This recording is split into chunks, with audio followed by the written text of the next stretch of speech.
You know what is just so messed up? The fact that Republicans are trying to normalize and legalize, once again, child labor in this country. Alabama is just the latest state doing this. On January 16th, the Alabama Policy Institute released their death trap document of 30 priorities, including trying to get rid of Medicaid expansion, banning more books from libraries, trying to gut diversity, equity, and inclusion programs, as well as more tax cuts for the rich and handouts to wealthy donors. But at the top of that list was addressing the labor shortage, which they found a new population of people that they wanted to target.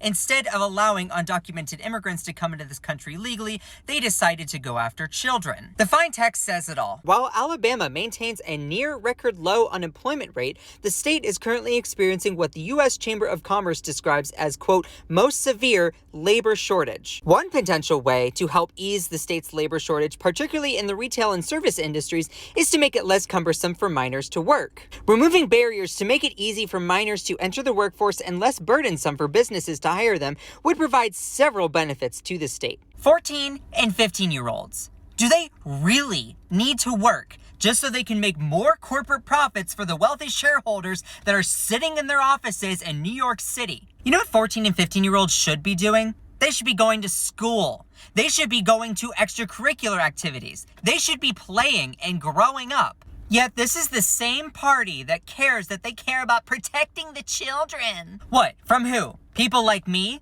Gay people?